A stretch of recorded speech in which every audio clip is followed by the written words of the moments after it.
Score അക്കാഡമിയിലേക്ക് എല്ലാവർക്കും സ്വാഗതം.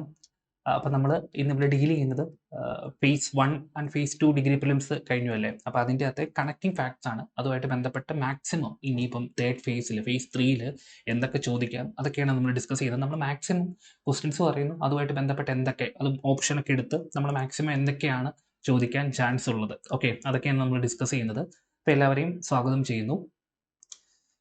ആദ്യം നമ്മൾ പറയുന്നത് ഒരു ക്വസ്റ്റ്യൻ തന്നെയാണ്. ഫസ്റ്റ് ക്വസ്റ്റ്യൻ എന്ന് പറഞ്ഞാൽ സ്റ്റേറ്റ് റീഓർഗനൈസേഷൻ കമ്മീഷനുമായിട്ട് ഒരു ബന്ധപ്പെട്ട ഒരു ചോദ്യം ചോദിച്ചായിരുന്നു അല്ലേ. എത്ര മെമ്പേഴ്സ് ആയിരുന്നു സ്റ്റേറ്റ് റീഓർഗനൈസേഷൻ കമ്മീഷനിൽ ഉണ്ടായിരുന്നത് എന്ന് നമുക്കറിയാം. സ്റ്റേറ്റ് റീഓർഗനൈസേഷൻ കമ്മീഷൻ എന്ന് പറഞ്ഞാൽ എന്താണ്? ഫസൽ അലി കമ്മീഷൻ ആണല്ലേ. ഫസൽ അലി കമ്മീഷൻ ആണ്. ഫസൽ അലി കമ്മീഷൻ എന്ന് പറഞ്ഞാൽ 1953 അപ്പോയിന്റ് ചെയ്തതാണ്. 1953 അപ്പോയിന്റ് ചെയ്തു. അത് 55 അവർ റിപ്പോർട്ട് കൊടുക്കുന്നത്. 3 മെമ്പേഴ്സ് ഉണ്ടായിരുന്നു അല്ലേ. ഇവിടെ ചോദിച്ചിരിക്കുന്നത് എത്ര മെമ്പേഴ്സ് ഉണ്ടായിരുന്നു? 3 മെമ്പേഴ്സ് ആയിരുന്നു. ഇനി വേണമെങ്കിൽ ഇതുമായിട്ട് ബന്ധപ്പെട്ട് ചോദിക്കാം, ഈ 3 മെമ്പേഴ്സിൽ ഒരു മലയാളി ഉണ്ടായിരുന്നു അല്ലേ. ആരായിരുന്നു? KM പണിക്കരായിരുന്നു അല്ലേ. KM പണിക്കരായിരുന്നു മലയാളിയായിട്ടുള്ള മെമ്പർ. അതുപോലെ തന്നെ HN കുൻസ്രു ഉണ്ടായിരുന്നു. ഫസൽ അലി ചെയർ ചെയ്തു. അതുപോലെ KM പണിക്കർ ഉണ്ടായിരുന്നു. പിന്നെ HN കുൻസ്രു, അതായത് ഹൃദയനാഥ് കുൻസ്രു എന്ന് പറഞ്ഞ ഈ 3 പേരായിരുന്നു ഇതിലുണ്ടായിരുന്നത്. അപ്പം വേണമെങ്കിൽ ചോദിക്കാം, PSC എപ്പോഴും ചോദിക്കുന്നതാണ്, ഈ ഫസൽ അലി കമ്മീഷൻ ഉണ്ടായിരുന്ന മലയാളി ആരായിരുന്നത്? അത് KM പണിക്കരായിരുന്നു. KM പണിക്കരാണ്. ഓക്കെ. അപ്പം ഈ ഫസൽ അലി കമ്മീഷൻ അല്ലെങ്കിൽ സ്റ്റേറ്റ് റീഓർഗനൈസേഷൻ കമ്മീഷന്റെ റെക്കമെൻഡേഷൻ വഴി വന്ന അമെൻമെന്റ് ഏതാണെന്ന് ചോദിക്കാം. അത് 7th കോൺസ്റ്റിറ്റ്യൂഷണൽ അമെൻമെന്റ് ആണ് 1956. 7th constitutional അമെൻമെന്റ് 1956. ആ അമെൻമെന്റ് വഴി എത്ര സ്റ്റേറ്റും എത്ര യൂണിയൻ ടെറിട്ടറിയും ഇന്ത്യയിൽ ഫോം ചെയ്തെന്ന് ചോദിക്കാം. അത് 14 സ്റ്റേറ്റും 6 യൂണിയൻ ടെറിട്ടറിയുമാണ് അതുവഴി ഫോം ചെയ്തത്. എത്രയാണ്? 14 സ്റ്റേറ്റും 6 യൂണിയൻ ടെറിട്ടറിയും. അങ്ങനെയാണല്ലേ കേരളമൊക്കെ ഫോം ചെയ്തത്. 1956 നവംബർ 1 കേരളമൊക്കെ ഫോം ചെയ്തത് ഇങ്ങനെയാണല്ലേ. ഇതുവഴിയാണ് ഫസൽ അലി കമ്മീഷന്റെ റെക്കമെൻഡേഷൻ വഴി 7th കോൺസ്റ്റിറ്റ്യൂഷണൽ അമെൻമെന്റ് 1956 വന്നത് വഴിയാണല്ലേ. അപ്പം ഓക്കെ, ഫസൽ അലി കമ്മീഷനെ പറ്റി പ്രധാനമായിട്ട് ഇതാണ്. ഈ ഫസൽ അലി കമ്മീഷൻ വന്നപ്പോഴാണ് ABCD എന്ന് പറഞ്ഞ ക്ലാസിഫിക്കേഷൻ ഉണ്ടായിരുന്നു അല്ലേ സ്റ്റേറ്റ്സിനെയൊക്കെ. ഈ D കാറ്റഗറിയിൽ ഗ്രൂപ്പ് ഡിയിൽ ഏതായിരുന്നു ഉണ്ടായിരുന്നത്? ആൻഡമാൻ നിക്കോബാർ ഒക്കെ ഉണ്ടായിരുന്നു അല്ലേ. ആ ക്ലാസിഫിക്കേഷൻ ഒക്കെ കളയുന്നത് ശരിക്കും ഈ 7th കോൺസ്റ്റിറ്റ്യൂഷണൽ അമെൻമെന്റ് അല്ലെങ്കിൽ സ്റ്റേറ്റ് റീഓർഗനൈസേഷൻ ആക്ട് 1956 വന്നപ്പോഴായിരുന്നു അല്ലേ. അപ്പോൾ ഇത് പറഞ്ഞ സമയത്ത് തന്നെ നമ്മൾ പഴയ കുറച്ച് കാര്യങ്ങളും കൂടെ പറയണം. കാരണം ഇന്ത്യയിൽ ആദ്യമായിട്ട് ലിംഗ്വിസ്റ്റിക് പ്രൊവിൻസസ് കമ്മീഷൻ എന്ന് പറഞ്ഞൊരു കമ്മീഷൻ ഉണ്ടായിരുന്നു അല്ലേ. 1948 SK ദർ എന്ന വ്യക്തി ചെയർ ചെയ്തൊരു കമ്മീഷൻ. അതും ശരിക്കും പറഞ്ഞാൽ ഈ സ്റ്റേറ്റുമായിട്ട് ബന്ധപ്പെട്ട ആദ്യത്തെ ഒരു കമ്മീഷൻ എന്ന് പറയുന്നത് ലിംഗ്വിസ്റ്റിക് പ്രൊവിൻസസ് കമ്മീഷൻ അല്ലെങ്കിൽ SK ദർ കമ്മീഷൻ. അത് 1948 എന്ന് ഓർക്കുക. 48 അതിനുശേഷം അതിൽ ശരിക്കും ലിംഗ്വിസ്റ്റിക് ബേസിലുള്ള സ്റ്റേറ്റിന്റെ ക്ലാസിഫിക്കേഷൻ ഒക്കെ അത് തള്ളുകയാണ് ചെയ്തത്. അതിനുശേഷം വന്നതായിരുന്നു JVP കമ്മിറ്റി അല്ലേ. J4 എന്താണ്? ജവഹർലാൽ നെഹ്റു ആണ്. V4 വല്ലഭായ് പട്ടേലാണ്. P4 ഭോഗരാജ് പട്ടാമ്പി സീതാരാമയ്യ അവരുടെ പേരാണ്. അത് 1948 അപ്പോയിന്റ് ചെയ്ത് 1949 റിപ്പോർട്ട് കൊടുത്തൊരു കമ്മീഷനാണ്. അതും ഒരു 10 വർഷത്തേക്ക് ശരിക്കും ഇങ്ങനെയൊന്നും സ്റ്റേറ്റിനെ ഇങ്ങനെ ലാംഗ്വേജിന്റെ ബേസിൽ ക്ലാസിഫൈ ചെയ്യേണ്ടെന്നൊക്കെ പറഞ്ഞ് നിർത്തിയ കമ്മീഷനായിരുന്നു. അപ്പം പ്രധാനമായിട്ട് 3 കമ്മിറ്റീസ് ആയിരുന്നു അവിടെ ഉണ്ടായിരുന്നത്. SK ദർ കമ്മിറ്റി 1948, അത് കഴിഞ്ഞിട്ട് JVP കമ്മിറ്റി 1949, അതിനുശേഷം 1953 അപ്പോയിന്റ് ചെയ്ത് 55 റിപ്പോർട്ട് കൊടുത്ത ഫസൽ അലി കമ്മീഷൻ അല്ലേ. അപ്പം ഫസൽ അലി കമ്മീഷൻ ഉണ്ടായിരുന്ന മലയാളി ആരാന്ന് ഓർക്കണം? KM പണിക്കരാണല്ലേ. ഈ KM പണിക്കറിന് കുറേ റെക്കോർഡുകൾ ഉണ്ടല്ലേ. എന്തൊക്കെയാണ് KM പണിക്കറുടെ കാര്യം പറയുമ്പോൾ PSC സ്ഥിരമായിട്ട് ചോദിക്കുന്നത്? നമ്മുടെ എന്താണ് കേരള സാഹിത്യ അക്കാദമി അല്ലേ. കേരള സാഹിത്യ അക്കാദമിയുടെ ആദ്യത്തെ പ്രസിഡന്റ് ആയിരുന്നു അല്ലേ KM പണിക്കർ. KM പണിക്കരായിരുന്നു കേരള സാഹിത്യ അക്കാദമിയുടെ ആദ്യത്തെ പ്രസിഡന്റ്. ഇപ്പം സച്ചിദാനന്ദനാണെന്നല്ലേ. സച്ചിദാനന്ദൻ ഇപ്പം ഇറങ്ങിയല്ലേ, രാജിവെച്ചു.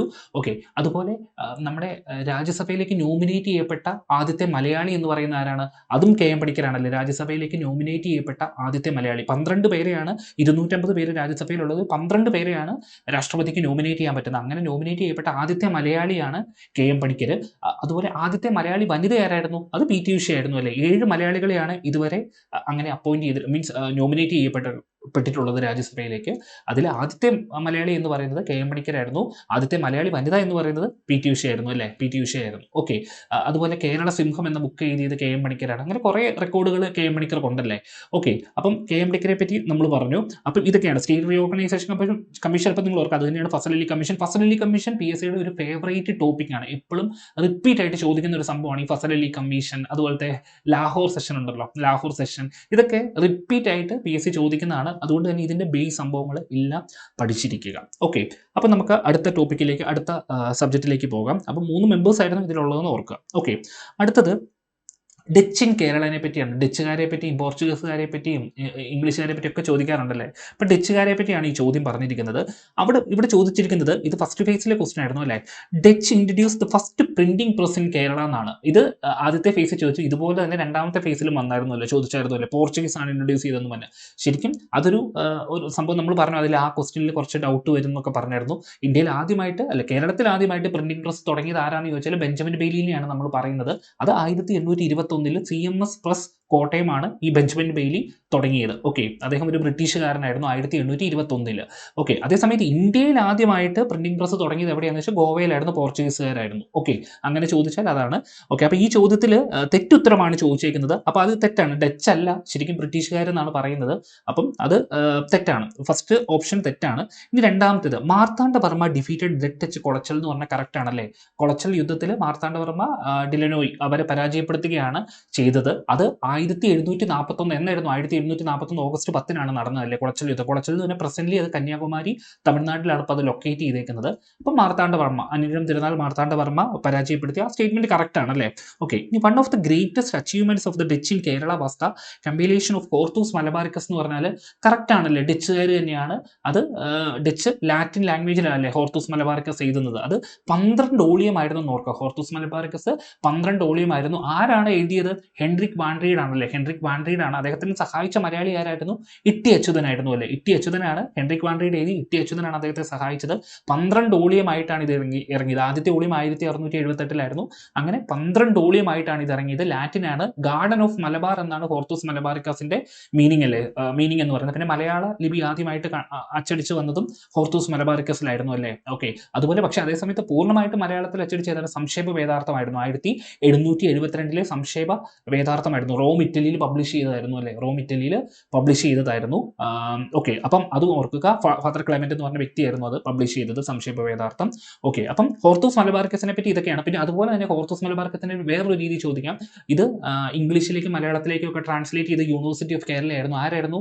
KS മണിലാൽ അല്ലേ. കാറ്റുങ്ങൾ സുബ്രഹ്മണ്യൻ മണിലാൽ എന്ന് പറഞ്ഞ KS മണിലാലാണ് ഇത് ട്രാൻസ്ലേറ്റ് ചെയ്തത്. അദ്ദേഹം അന്തരിച്ചു പോയായിരുന്നു.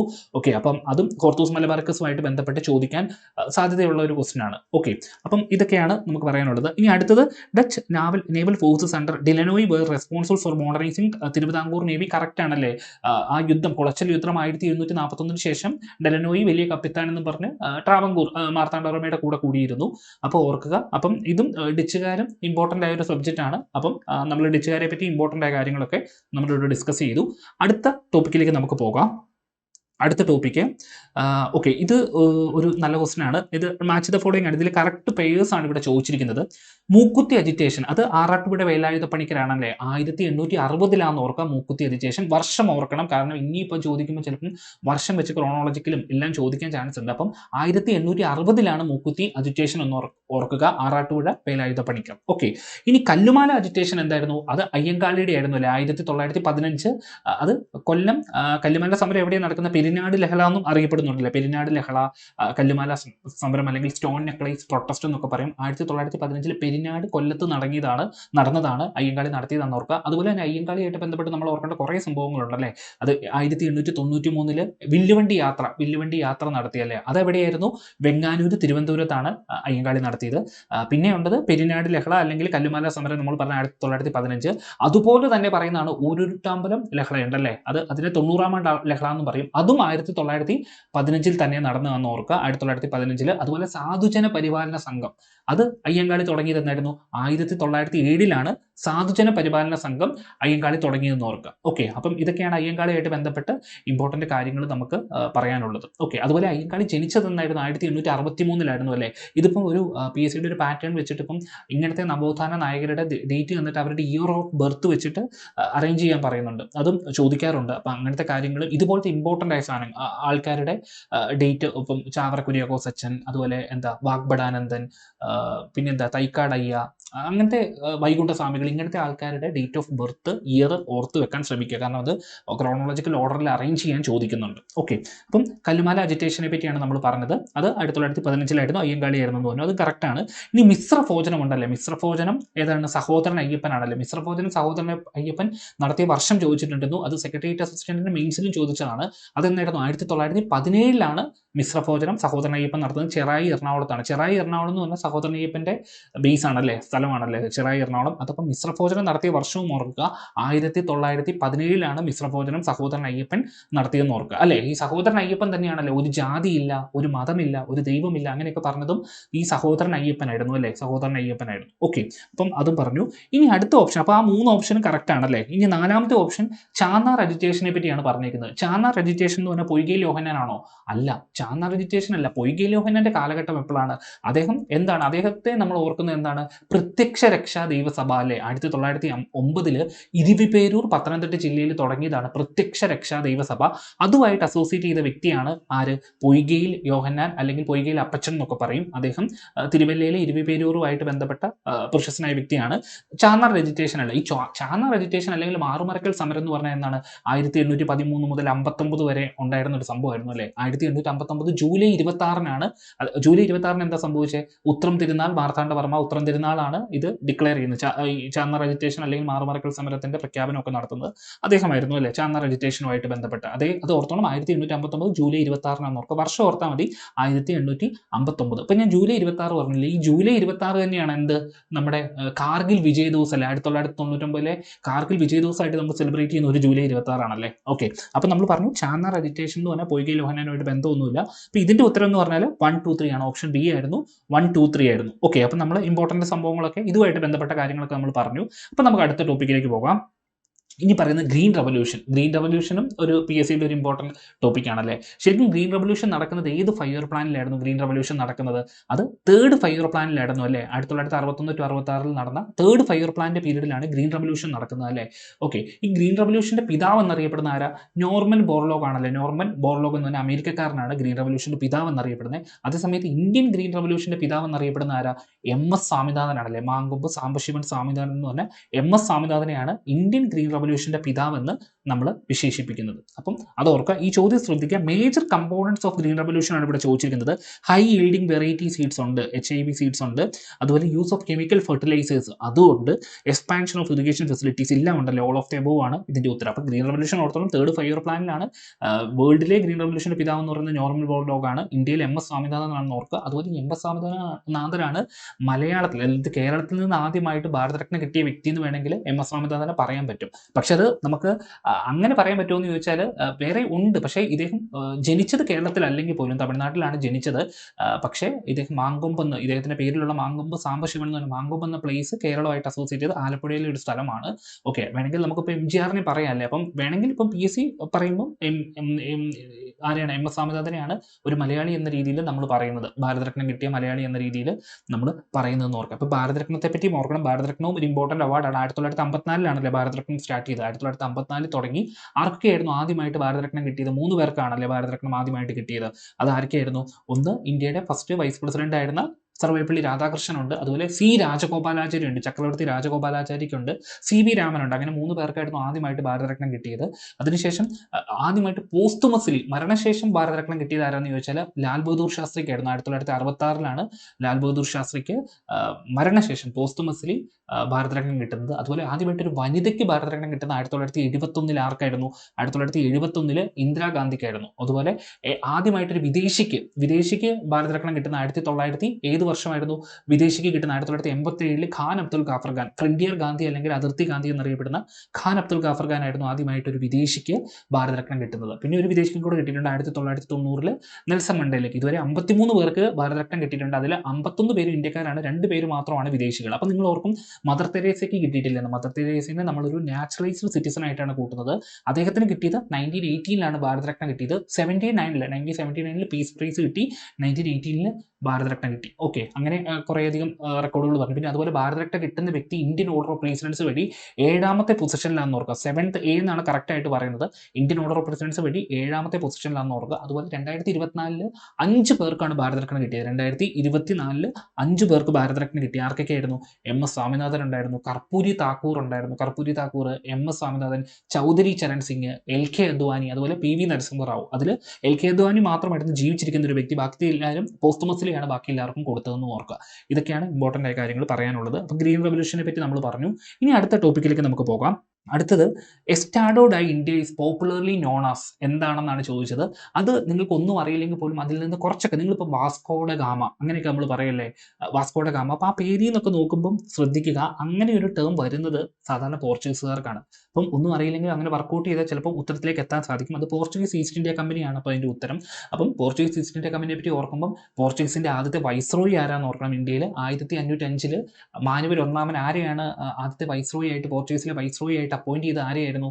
1505 ഫ്രാൻസിസ്കോ ഡി അൽമേഡേനെ ആയിരുന്നു അല്ലേ. 1505 മുതൽ 1509 മുതൽ 9 വരെ അദ്ദേഹമായിരുന്നു ഇന്ത്യയുടെ ഫസ്റ്റ് പോർച്ചുഗീസ് വൈസ്രോയി. അദ്ദേഹത്തിൻ്റെ ആയിരുന്നു എന്ത്, കുറേ പോളിസീസ് ഒക്കെ ഉണ്ടല്ലോ, കാർട്ടർ സിസ്റ്റം, അങ്ങനെ കുറേ പോളിസി, ബ്ലൂ വാട്ടർ പോളിസി, ഇതൊക്കെ അദ്ദേഹത്തിൻ്റെ പോളിസീസ് ആയിരുന്നു അല്ലേ. ഓക്കെ, അതിനുശേഷം ആൽബക്കുർക്ക് വന്നു. ആൽബക്കുർക്ക് വന്നപ്പോഴാണ് മറ്റേ സതി നിരോധിക്കുന്നത്, അതുപോലെ ഗോവ പിടിച്ചെടുക്കുന്നത് അല്ലേ. ഗോവ 1510 പിടിച്ചെടുക്കുന്നത്. ഗോവ പിടിച്ചെടുക്കുന്നു. ഇസ്മായിൽ ആദിൽ ഷാ എന്ന് പറഞ്ഞാൽ അവരുടെ കയ്യിൽ നിന്നാണ് പിടിച്ചെടുക്കുന്നത്. അത് കൃഷ്ണദേവരായന്റെ സഹായത്തോടു കൂടിയാണ് പിടിച്ചെടുക്കുന്നതെന്നൊക്കെ ഓർക്കുക. അങ്ങനെ കുറച്ചധികം കാര്യങ്ങളുണ്ടല്ലേ. ഓക്കെ, അപ്പം പോർച്ചുഗീസുകാരെ പറ്റി പഠിക്കുക. അതുപോലെ പോർച്ചുഗീസിൽ വാസ്കോഡ ഗാമയല്ലേ 1498 മെയ് 20 കാപ്പാട് കടപ്പുറത്ത് ഇറങ്ങുന്നത്.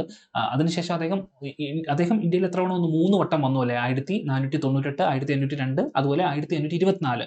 അദ്ദേഹം വൈസ്രോയി ആയിട്ട് ഇന്ത്യയിൽ വന്നു എന്നാന്ന് ചോദിച്ചാൽ 1524 വാസ്കോഡ ഗാമ വൈസ്രോയി ആയിട്ട് വന്നത്. അതുപോലെ 1524 ഡിസംബർ 24 അദ്ദേഹം അന്തരിക്കുന്നത് അല്ലേ. കൊച്ചിയിൽ വെച്ചിട്ടാണ് അന്തരിക്കുന്നത്. അതിനുശേഷം 15 വർഷം കൂടെ കഴിഞ്ഞ് 1539 അദ്ദേഹത്തിന്റെ ബോഡി ലിസ്ബൺ പോർച്ചുഗലിലേക്ക് കൊണ്ടുപോകുന്നത്. അതും രണ്ടാമത്തെ ഫേസിൽ ഒരു ചോദ്യമായിട്ടുണ്ടായിരുന്നു അല്ലേ. അദ്ദേഹത്തിന്റെ ബോഡി, അദ്ദേഹം അന്തരിച്ച കാര്യമൊക്കെ ഇവിടെ ചോദിച്ച് ഒരു ചോദ്യം ഉണ്ടായിരുന്നു. ഓക്കെ, അപ്പോൾ എസ്റ്റാഡോ ഡൈ ഇന്ത്യ എന്ന് പറഞ്ഞാൽ പോർച്ചുഗീസ് ഈസ്റ്റ് ഇന്ത്യ കമ്പനി ആണെന്ന് ഓർക്കുക. ഓക്കെ, അപ്പോൾ അടുത്ത ടോപ്പിക്കിലേക്ക് നമുക്ക് പോകാം. അടുത്തത് മഹൽനോബിസ് മോഡലിനെ പറ്റിയാണ് ഇവിടെ ചോദിച്ചിരിക്കുന്നത്. Mahalanobis model was applied in India during which 5 year plan ആണ്? 5 year പ്ലാൻ ഒരു ഫേവറേറ്റ് ടോപ്പിക്കാണ്. 5 year പ്ലാനെ പറ്റി ഓർക്കുമ്പോൾ നിങ്ങൾ ജസ്റ്റ് ബേസിക് ഓർക്കുക. പ്ലാനിംഗ് കമ്മീഷൻ അല്ലേ. പ്ലാനിംഗ് കമ്മീഷൻ ഫോം ചെയ്ത് 1950 മാർച്ച് 15 അല്ലേ. പ്ലാനിംഗ് കമ്മീഷൻ 1950 മാർച്ച് 15 ഫോം ചെയ്തു. അത് എന്നാണ് ഡീഫണ്ട് ചെയ്യുന്നത്? 2014 ഓഗസ്റ്റ് 13 അത് ഡീഫണ്ട് ചെയ്തു. അതിനുശേഷം അതിനെ സക്സീഡ് ചെയ്ത് വന്നതാണ് നീതി ആയോഗ് അല്ലേ. എന്നാണ് 2015 ജാനുവരി 1 നീതി ആയോഗ് വന്നു. National institution for transforming India എന്നാണ്. 4 ആണ്, ഓഫ് അല്ല. National institution for transforming India എന്നാണ് നീതി ആയോഗിന്റെ പൂർണ്ണ രൂപം. അത് 2015 ജാനുവരി 1 വന്നു. അതൊരു സ്റ്റാറ്റ്യൂട്ടറി ബോഡിയാണോ? അല്ല. അതൊരു കോൺസ്റ്റിറ്റ്യൂഷണൽ ബോഡിയാണോ? അല്ല. അതൊന്നും അല്ലെന്ന് ഓർക്കുക. അപ്പം 2015 ജാനുവരി 1 വന്നപ്പോൾ അതിന്റെ ഫസ്റ്റ് ചെയർമാൻ തൊട്ട് ഇപ്പോഴത്തെ ചെയർമാൻ വരെ, ആദ്യത്തെ ചെയർമാൻ എപ്പോഴും വന്നതിന് ശേഷം ചെയർമാൻ എന്ന പോസ്റ്റിൽ നരേന്ദ്രമോദി തന്നെയാണ്. പ്രൈം മിനിസ്റ്റർ ആണ് പൊസിഷനിൽ ഇരിക്കുന്നത്. ആദ്യത്തെ വൈസ് ചെയർമാൻ ആരായിരുന്നു? ആദ്യത്തെ വൈസ് ചെയർമാൻ അരവിന്ദ് പനാഗിരി ആയിരുന്നു അല്ലേ. അരവിന്ദ് പനാഗിരി ആയിരുന്നു ആദ്യത്തെ വൈസ് ചെയർമാൻ എന്ന് പറഞ്ഞാൽ. അദ്ദേഹമാണ് ഇപ്പോഴത്തെ നമ്മുടെ 16ാമത്തെ ഫിനാൻസ് കമ്മീഷന്റെ ചെയർമാൻ എന്ന് ഓർക്കുക. അപ്പം ആദ്യത്തെ വൈസ് ചെയർമാൻ അരവിന്ദ് പനാഗിരി ആയിരുന്നു. ആദ്യത്തെ CEO ആരായിരുന്നു? സിന്ധുശ്രീ കുള്ളാർ ആയിരുന്നു. ആദ്യത്തെ CEO എന്ന് പറയുന്നത് സിന്ധുശ്രീ കുള്ളാർ ആണ്. അതുപോലെ ഇപ്പോഴത്തെ നീതി ആയോഗിന്റെ ചെയർമാൻ ആരാണ്? നരേന്ദ്രമോദിയാണ്. വൈസ് ചെയർമാൻ മാറി സുമൻ ബെറി ആയിരുന്നു. അദ്ദേഹം മാറിയിട്ട് അശോക് കുമാർ ലാഹിരി എന്ന് പറഞ്ഞ വ്യക്തിയാണ് ഇപ്പോഴത്തെ വൈസ് ചെയർമാൻ നീതി ആയോഗിന്റെ. അതുപോലെ നീതി ആയോഗിന്റെ CEO എന്ന് പറഞ്ഞാൽ BVR സുബ്രഹ്മണ്യ ആയിരുന്നു. അദ്ദേഹവും മാറി. ആരാണ്? നിധി ചിബ്രിയ എന്ന് പറഞ്ഞ വ്യക്തിയാണ്, ഒരു ലേഡിയാണ് ഇപ്പം നീതി ആയോഗിന്റെ CEO എന്ന് പറയുന്ന പോസ്റ്റിൽ ഇരിക്കുന്നതെന്ന് ഓർക്കുക. CEO അദ്ദേഹമാണെന്ന് ഓർക്കുക. അപ്പം ഇത്രയാണ് നീതി ആയോഗ്. അതുപോലെ നീതി ആയോഗിന്റെ വൈസ് ചെയർമാനെ CEOനെയൊക്കെ അപ്പോയിന്റ് ചെയ്യുന്ന ആരാന്ന് ചോദിച്ചാൽ പ്രധാനമന്ത്രിയാണെന്ന് ഓർക്കുക, പ്രൈം മിനിസ്റ്റർ. നോർമലി ഇങ്ങനത്തെ സംഭവങ്ങളെല്ലാം അപ്പോയിന്റ് ചെയ്യുന്ന പ്രസിഡന്റാണ്. പക്ഷേ നീതി ആയോഗിന്റെ കാര്യത്തിൽ വൈസ് ചെയർമാനെ CEOനെയൊക്കെ അപ്പോയിന്റ് ചെയ്യുന്നത് പ്രൈം മിനിസ്റ്റർ ആണെന്ന് ഓർക്കുക. ഓക്കെ, അപ്പം നീതി ആയോഗിനെ പറ്റി നമ്മൾ പറഞ്ഞു. പിന്നെ നീതി ആയോഗ് കുറേയേറെ റിപ്പോർട്ടുകൾ ഇറക്കുന്നുണ്ട്. അതും ഇമ്പോർട്ടൻ്റ് ആണ്, അതും ശ്രദ്ധിക്കുക. അപ്പം ഇതിൽ നമ്മൾ പറഞ്ഞു പ്ലാനിംഗ് കമ്മീഷൻ 1950 മാർച്ച് 15 വന്നെന്ന് പറഞ്ഞല്ലോ. അപ്പം നമുക്ക് ഇതുവരെ ഇന്ത്യയിൽ 12 5 year പ്ലാൻസ് ആണ് ഉണ്ടായത്. അവസാനത്തെ 5 year പ്ലാൻ 12ാമത്തേത് 2012 മുതൽ 17 വരെയായിരുന്നു. പക്ഷേ അതിനുശേഷം നമ്മുടെ ഇന്ത്യയിലെ 5 year പ്ലാൻസ് എൻഡ് ചെയ്തു. പക്ഷേ കേരളത്തിൽ ഇപ്പോഴും 5 year പ്ലാൻ കണ്ടിന്യൂ ചെയ്യുന്നുണ്ട്. ഇപ്പോഴത്തെ കേരളത്തിൽ റൺ ചെയ്യുന്ന 5 year പ്ലാൻ 14ാമത്തെ 5 year പ്ലാൻ ആണെന്ന് ഓർക്കുക. കേരളത്തിൽ ഇപ്പോൾ റൺ ചെയ്യുന്ന 2022 മുതൽ 27 വരെയാണ് കേരളത്തിലെ 5 year പ്ലാൻ. കേരളം ഇപ്പോഴും 5 year പ്ലാൻ കണ്ടിന്യൂ ചെയ്യുന്നുണ്ട്. കേരളത്തിൽ നടക്കുന്നത് 14ാമത്തെ 5 year പ്ലാൻ ആണ്. ഇന്ത്യയിൽ 5 year പ്ലാൻസ് എൻഡ് ചെയ്തൊന്നും കൂടി ഓർക്കുക. ഓക്കെ, അപ്പം ഫയർ പ്ലാനിൻ്റെ ഓരോ സംഭവങ്ങളും ഇമ്പോർട്ടൻ്റ് ആണ്. ഫസ്റ്റ് 5 ഇയർ പ്ലാൻ അല്ലേ, ഫസ്റ്റ് പ്ലാനിംഗ് കമ്മീഷൻ എന്ന് പറയുന്നത്, പ്ലാനിംഗ് കമ്മീഷൻ അല്ലേ ഫസ്റ്റ് ഇതെന്ന് 5 ഇയർ പ്ലാൻ എന്ന് പറയുന്നത് 1951 മുതൽ 56 വരെയായിരുന്നു അതിൻ്റെ പീരീഡ് അല്ലേ. അതിൻ്റെ ചെയർമാൻ പ്രൈം മിനിസ്റ്റർ ആരായിരുന്നു? ജവഹർലാൽ നെഹ്റു ആയിരുന്നു. ഡെപ്യൂട്ടി ചെയർമാൻ എന്ന് പറഞ്ഞാൽ ആരായിരുന്നു? ഗുൽസാരിലാൽ നന്ദയായിരുന്നു ആദ്യത്തെ ഇതിൻ്റെ ഡെപ്യൂട്ടി ചെയർമാൻ എന്ന് പറഞ്ഞാൽ. ഓക്കെ, അത് ഹരോൾഡ് ഡോമർ മോഡലായിരുന്നു. അഗ്രികൾച്ചറിനായിരുന്നു ഇമ്പോർട്ടൻസ് കൊടുത്തത് ഫസ്റ്റ് 5 ഇയർ പ്ലാൻ എന്ന് പറഞ്ഞാൽ. സെക്കൻഡ് ആണ് PC മഹലനോബിസ് അല്ലേ, മഹലനോബിസ് മോഡൽ. എന്താ പ്രസന്റ് ചന്ദ്ര മഹലനോബിസ് എന്ന് പറയും. ആർക്കിടെക്ട് ഓഫ് ഇന്ത്യൻ പ്ലാനിംഗ് എന്നൊക്കെ പറയുന്ന വ്യക്തിയാണല്ലേ മഹലനോബിസ്. അദ്ദേഹത്തിന്റെ പ്ലാൻ അതിൽ ശരിക്കും പറഞ്ഞാൽ investment in heavy industry, heavy basic capital good industries ഒക്കെ ആയിരുന്നു അതിൽ ഫോക്കസ് ചെയ്ത്. അപ്പം അദ്ദേഹം ഓർത്തോണം, അദ്ദേഹത്തിന്റെ ജന്മദിനമായ ജൂൺ 29 നമ്മൾ എന്തായിട്ട് സെലിബ്രേറ്റ് ചെയ്യുന്നത്? നാഷണൽ സ്റ്റാറ്റിസ്റ്റിക്സ് ഡേ ആയിട്ട് ഇന്ത്യയിൽ സെലിബ്രേറ്റ് ചെയ്യുന്നത് ഈ PC മഹലനോബിസിന്റെ ജന്മദിനമാണെന്ന് ഓർക്കുക. അതുപോലെ ഇദ്ദേഹമാണ് Indian statistical institute, ISI Indian statistical institute കൊൽക്കത്തയിൽ 1931 സ്റ്റാർട്ട് ചെയ്യുന്നതും ഈ PC മഹലനോബിസ് ആണ്. അതുപോലെ ഇദ്ദേഹത്തിന്റെ ഒരു സംഖ്യ എന്ന് പറഞ്ഞ ജേണൽ ഉണ്ടായിരുന്നു. അങ്ങനെ കുറേയേറെ കാര്യങ്ങൾ PC മഹലനോബിസുമായിട്ട് അസോസിയേറ്റ് ചെയ്തുകൊണ്ട്. അപ്പോൾ അത് ഓർക്കുക, പ്രസന്റ് ചെയ്യുന്ന മഹലനോബിസ് ആണ്, ആർക്കിടെക്ട് ഓഫ് ഇന്ത്യൻ പ്ലാനിംഗ് ആണ്. ഓക്കെ, ഇന്ത്യൻ സ്റ്റാറ്റിസ്റ്റിക്കൽ ഇൻസ്റ്റിറ്റ്യൂട്ട് കൊൽക്കത്തയിൽ തുടങ്ങിയ വ്യക്തിയാണെന്നൊക്കെ ഓർക്കുക. അദ്ദേഹത്തിന്റെ ജന്മദിനമായി ജൂൺ 29 നമ്മൾ നാഷണൽ സ്റ്റാറ്റിസ്റ്റിക്സ് ഡേ ആയിട്ട് ഇന്ത്യയിൽ സെലിബ്രേറ്റ് ചെയ്യുന്നതെന്നും കൂടി ഓർക്കുക. പിന്നെ ചോദിക്കുന്ന സംഭവമാണ് എന്താണ്, കുറേ ഇതുണ്ടല്ലേ, ഗരീബി ഹട്ടാവോ, അതും 5 ഇയർ പ്ലാൻസുമായിട്ട് ചോദിക്കുന്നതാണ്. ഗരീബി ഹട്ടാവോ, അതായത് ദാരിദ്ര്യത്തെ തുടച്ചു നീക്കുക. അതുപോലെ 20 ദിന പരിപാടി, ഇതൊക്കെ 5th 5 ഇയർ പ്ലാനുമായിട്ട് ബന്ധപ്പെട്ടായിരുന്നു. 5ാമത്തെ 5 ഇയർ പ്ലാനുമായിട്ട് ബന്ധപ്പെട്ടായിരുന്നു ഈ സംഭവങ്ങളൊക്കെ. 5th 5 ഇയർ പ്ലാനുമായിട്ട് ബന്ധപ്പെട്ടാണെന്ന് ഓർക്കുക. അത് ഇന്ദിരാഗാന്ധിയുടെ പീരീഡിലുള്ളതാണ്. അങ്ങനെ പല ചോദ്യങ്ങളുണ്ടല്ലേ 5 ഇയർ പ്ലാൻസുമായിട്ട് ബന്ധപ്പെട്ട്. അപ്പം ഇതൊക്കെയാണ് ഇമ്പോർട്ടൻറ്റ് കാര്യങ്ങൾ നമുക്ക് പറയാനുള്ളത്. ഓക്കെ, ഇനിയപ്പോൾ അത് ഓർത്തോണം. പിന്നെ തേർഡ് ഇതിലാണ് ഗ്രീൻ റെവല്യൂഷൻ വന്നതെന്ന് നമ്മൾ പറഞ്ഞല്ലേ. ഗ്രീൻ റെവല്യൂഷൻ അസോസിയേറ്റ് ചെയ്തതും തേർഡ് 5 ഇയർ പ്ലാനിനാണെന്നൊക്കെ നമ്മൾ പറഞ്ഞായിരുന്നു. ഓക്കെ, അപ്പോൾ ഇതൊക്കെയാണ് ഇമ്പോർട്ടൻ്റ് ആയിട്ടുള്ള കാര്യങ്ങൾ നമുക്ക് പറയാനുള്ളത്. ഇനി അടുത്ത ടോപ്പിക്കിലേക്ക് നമുക്ക് പോകാം. അടുത്തത് what is open market operations of RBI, reserve bank of India. അത് buying and selling eligible securities in the money market ആണ്. ഓക്കെ, അതാണ് അതിൻ്റെ അകത്തെ ഉത്തരം എന്ന് പറഞ്ഞാൽ RBIയുടെ. അപ്പോൾ RBIനെ പറ്റി എന്തൊക്കെ അറിയാം? RBI വന്നത് എങ്ങനെയാണ്? റിസർവ് ബാങ്ക് ഓഫ് ഇന്ത്യ വന്നത് അത് ഹിൽട്ടൺ ആൻഡ് കമ്മീഷൻ ഉണ്ടല്ലേ, 1926 അപ്പോയിന്റ് ചെയ്ത ഹിൽട്ടൺ ആൻഡ് കമ്മീഷന്റെ റെക്കമെൻഡേഷൻ വഴിയാണ് 1935 ഏപ്രിൽ 1 RBI ഫോം ചെയ്യുന്നത്, reserve bank of India form ചെയ്യുന്നത്. RBIക്ക് ഒരു ആക്ട് ഉണ്ടല്ലോ, RBI ആക്ടിന്റെ വർഷം 1934 ആണ്. അപ്പോൾ RBI വന്നപ്പോൾ RBIയുടെ ഹെഡ് ക്വാർട്ടേഴ്സ് എവിടെയായിരുന്നു? കൊൽക്കത്തയിലായിരുന്നു അല്ലേ, കൊൽക്കത്തയിലായിരുന്നു. പിന്നെ 1937 ഇതിന്റെ ഹെഡ് ക്വാർട്ടേഴ്സ് മുംബൈ മഹാരാഷ്ട്രയിലേക്ക് മാറുന്നത്. അപ്പം ഇപ്പൊ ശരിക്കും പറഞ്ഞാൽ ഫിനാൻഷ്യൽ സംഭവങ്ങളുടെ എല്ലാത്തിൻ്റെയും ഹെഡ് ക്വാർട്ടേഴ്സ് മുംബൈ അല്ലേ. RBI, SEBI, അതുപോലെ എന്താണ് SBI, അങ്ങനത്തെ സംഭവങ്ങളില്ല. അങ്ങനത്തെ ബിസിനസ് LIC ഇതിൻ്റെയൊക്കെ ഹെഡ് ക്വാർട്ടേഴ്സ് മുംബൈ മഹാരാഷ്ട്രയിലാണല്ലേ, ഫിനാൻഷ്യൽ ആയിട്ടുള്ള സംഭവങ്ങളുടെയൊക്കെ അല്ലേ. അപ്പം മുംബൈയിലാണെന്ന് ഓർക്കുക. RBIയുടെ ആദ്യത്തെ ഗവർണർ ആയിരുന്നു, അദ്ദേഹം ഒരു ഓസ്ട്രേലിയക്കാരനായിരുന്നു, ഓസ്ബോൺ സ്മിത്ത് എന്ന് പറയും. ഓസ്ബോൺ ആർക്കൽ സ്മിത്ത് ആണ് ഇന്ത്യയുടെ ആദ്യത്തെ RBI ഗവർണർ. അതേസമയത്ത് ഇന്ത്യക്കാരനായ ആദ്യത്തെ ഗവർണർ ആരാന്ന് ചോദിച്ചാൽ CD ദേശ്മുഖ് ആയിരുന്നു. ചിന്താമൺ ദ്വാരകാനാഥ് ദേശ്മുഖ് എന്ന് പറഞ്ഞ CD ദേശ്മുഖ് ആയിരുന്നു ഇന്ത്യക്കാരനായ ആദ്യത്തെ RBIയുടെ ഗവർണർ എന്ന് പറഞ്ഞാൽ. ഇദ്ദേഹത്തിന്റെ വൈഫ് നമ്മുടെ കോൺഗ്രസ് അസംബ്ലിയിലൊക്കെ മെമ്പർ ആയിരുന്നു, ദുർഗാബായി ദേശ്മുഖ് ഒക്കെ അല്ലേ. ദുർഗാബായി ദേശ്മുഖ് കോൺഗ്രസ് അസംബ്ലിയിലൊക്കെ മെമ്പർ ആയിരുന്നു, ഇദ്ദേഹത്തിന്റെ വൈഫ്. അതുപോലെ RBI നാഷണലൈസ് ചെയ്ത വർഷം എന്താണെന്ന് ചോദിച്ചാൽ നാഷണലൈസ് ചെയ്ത് 1949 ജാനുവരി 1 1949 ജാനുവരി 1 RBI നാഷണലൈസ് ചെയ്തതെന്ന് ഓർക്കുക. അതുപോലെ RBIയുടെ ഏറ്റവും കൂടുതൽ കാലം ഗവർണർ ആയിരുന്ന വ്യക്തി ആരാന്ന് നോക്കണം, അത് ബെനഗൽ രാമറാവു ആണ്. ഏറ്റവും കൂടുതൽ കാലം RBIയുടെ ഗവർണർ ആയിരുന്ന വ്യക്തി. അതുപോലെ ഏറ്റവും കുറവ് കാലം RBIയുടെ ഗവർണർ ആയ വ്യക്തി അമിതവ് ഘോഷ് എന്ന് പറഞ്ഞ വ്യക്തിയാണ്. അത് എഴുത്തുകാരൻ അമിതവ് ഘോഷ് അല്ലെന്ന് ഓർക്കണം, അദ്ദേഹം 20 ദിവസം മാത്രമേ ഇടുന്നുള്ളൂ. അമിതവ് ഘോഷാണ് ഏറ്റവും കുറച്ച് കാലം RBIയുടെ ഗവർണർ ആയത്. ഇപ്പോഴത്തെ RBIയുടെ ഗവർണർ ആരാണ്? 26ാമത്തെ ഗവർണർ ആണെന്ന് ഓർക്കുക. 26ാമത്തെ ഗവർണറാണ് RBIയുടെ ഇപ്പോഴത്തെ ഗവർണർ. അദ്ദേഹത്തിന്റെ പേര് എന്താണ്? സഞ്ജയ് മൽഹോത്രയാണല്ലേ. 26ാമത്തെ RBI ഗവർണറാണ് സഞ്ജയ് മൽഹോത്രയാണ് ഇപ്പോഴത്തെ ഗവർണർ എന്ന് ഓർക്കുക. ഈ 26 പേരിൽ ഒരു വനിത പോലും RBIയുടെ ഗവർണർ ആയിട്ടില്ലെന്ന് ഓർക്കുക. അതേസമയത്ത് ഡെപ്യൂട്ടി ഗവർണർ എന്ന പോസ്റ്റിൽ വനിതകൾ വന്നിട്ടുണ്ട്. KJ ഉദയശി ആയിരുന്നു ആദ്യത്തെ ഡെപ്യൂട്ടി ഗവർണറായ വനിത എന്ന് പറഞ്ഞാൽ ആ പോസ്റ്റിൽ വന്നിട്ടുണ്ട്. അതുപോലെ റിപ്പോ റേറ്റും റിവേഴ്സ് റിപ്പോ റേറ്റും ജസ്റ്റ് ഒന്ന് നോക്കി വെക്കുക. ഇപ്പോഴത്തെ RBIയുടെ റിപ്പോ റേറ്റ് എന്ന് പറഞ്ഞാൽ 5.25 ആണ് റിപ്പോ റേറ്റ്. അതേസമയത്ത് റിവേഴ്സ് റിപ്പോ റേറ്റ് എന്ന് പറഞ്ഞാൽ 3.35 ആണെന്ന് ഓർക്കുക. അതുപോലെ ബാങ്ക് റേറ്റും MSF മാർജിനൽ സ്റ്റാൻഡിംഗ് ഫെസിലിറ്റി എന്ന് പറഞ്ഞാൽ ഇപ്പോഴും ഒരുമിച്ചായിരിക്കില്ല, ഒരേപോലെ ആയിരിക്കും. അത് റിപ്പോ റേറ്റിനേക്കാളും 0.25 കൂടുതലാണ്. അതായത് 5.50 ആണ് MSFും ബാങ്ക് റേറ്റിന്റെ റേറ്റ് എന്ന് ഓർക്കുക. ഓക്കെ, ഇതൊക്കെയാണ് RBI ആയിട്ട് ഇമ്പോർട്ടൻ്റ് ആയ കാര്യം. ഇപ്പോൾ RBIനെ പറ്റി പറയുമ്പോൾ നമ്മുടെ രാജ്യത്ത് എത്ര നാഷണലൈസ്ഡ് ബാങ്ക്സ് ഉണ്ടെന്ന് ഓർക്കണം. 12 നാഷണലൈസ്ഡ് ബാങ്ക്സ് ആണ് ഇന്ത്യയിലുള്ളത്. 12 എണ്ണം. ശരിക്കും ആദ്യമായിട്ട് RBI ബാങ്ക്സ് ഇന്ത്യയിൽ നാഷണലൈസ് ചെയ്യുന്നത് ഇന്ദിരാഗാന്ധിയുടെ സമയത്തല്ല. 1969 ജൂലൈ 19 ആദ്യമായിട്ട് 14 ബാങ്ക്സ് ആണെന്ന് നാഷണലൈസ് ചെയ്തത്. അതുകൊണ്ട് തന്നെ ആ ദിവസം ജൂലൈ 19 നമ്മൾ ബാങ്ക് നാഷണലൈസേഷൻ ഡേ ആയിട്ട് ഇന്ത്യയിൽ സെലിബ്രേറ്റ് ചെയ്യുന്നത്. ബാങ്ക് നാഷണലൈസേഷൻ ഡേ ആയിട്ട് സെലിബ്രേറ്റ് ചെയ്യുന്നത് ജൂലൈ 19. അതുപോലെ സെക്കൻഡ് ബാങ്ക് നാഷണലൈസേഷൻ നടത്തിയത് 1980 അന്ന് 6 ബാങ്ക്സ് ആണ് നാഷണലൈസ് ചെയ്തത്. അപ്പം പ്രസന്റ്ലി ഇപ്പം 12 ബാങ്ക്സ് ആണ് നാഷണലൈസ്ഡ് ബാങ്ക്സ് ഇന്ത്യയിൽ ഉള്ളതെന്ന് ഓർക്കുക. 12 ബാങ്ക്സ് ആണ് ഇന്ത്യയിൽ നാഷണലൈസ്ഡ് ബാങ്ക്സ് ഇപ്പോൾ ഉള്ളതെന്ന് ഓർക്കുക. ഓക്കെ, അതുപോലെ ബാങ്ക് നാഷണലൈസേഷനുമായിട്ട് ആദ്യത്തെ ബാങ്ക് നാഷണലൈസേഷനുമായിട്ട് ബന്ധപ്പെട്ട് ലാൻഡ്മാർക്ക് കേസ് ഉണ്ടായിരുന്നു. അത് RC Cooper versus union of India എന്ന് പറഞ്ഞ ലാൻഡ്മാർക്ക് കേസ് ആയിരുന്നു. അതിപ്പം ബാങ്ക് നാഷണലൈസേഷനുമായിട്ട് ബന്ധപ്പെട്ട കേസാണെന്ന് ഓർക്കുക. 1970 RC Cooper versus union of India. Okay, അപ്പം ഇതൊക്കെയാണ് RBI ആയിട്ട് ബന്ധപ്പെട്ടും നമുക്ക് പറയാനുള്ള ഇമ്പോർട്ടൻറ്റ് കാര്യങ്ങൾ. അപ്പോൾ അടുത്ത ടോപ്പിക്കിലേക്ക് നമുക്ക് പോകാം. അടുത്തത് കൺസ്യൂമർ പ്രൊട്ടക്ഷൻ ആക്ട് 2019 കാര്യങ്ങളാണ് ചോദിക്കുന്നത്. അതിലെല്ലാം വരും, ഇതിൻ്റെ അതെല്ലാം വരും. അപ്പം ജസ്റ്റ് ഓർക്കുക, കൺസ്യൂമർ പ്രൊട്ടക്ഷൻ എന്ന് പറഞ്ഞാൽ ശരിക്കും ഇന്ത്യയിൽ 1986 ഒരു ആക്ട് ഉണ്ടായിരുന്നു, കൺസ്യൂമർ പ്രൊട്ടക്ഷൻ ആക്ട് 1986. അത് ശരിക്കും കമൻസ്ഡ് ഓപ്പറേഷൻ അല്ലെങ്കിൽ അതിന് പ്രസിഡന്റ് ആസിഡ് കൊടുത്തത് 1986 ഡിസംബർ 24 അതുപോലെ ഇത് കമൻസ്ഡ് ഓപ്പറേഷൻ ചെയ്യുന്നത് 1987 ഡിസംബർ 24. അതിൻ്റെ ഓർമ്മയ്ക്കായിട്ടാണ് നമ്മൾ ഡിസംബർ 24 എന്ന് പറഞ്ഞാൽ consumer rights day, national consumer rights day ആയിട്ട് ഡിസംബർ 24 നമ്മൾ സെലിബ്രേറ്റ് ചെയ്യുന്നത്. ഇപ്പം നാഷണൽ ഓർക്കുമ്പോൾ തന്നെ വേൾഡിലെയും ഓർക്കണം. വേൾഡിലെ കൺസ്യൂമർ റൈറ്റ്സ് ഡേ എന്ന് പറഞ്ഞാൽ അത് മാർച്ച് 15.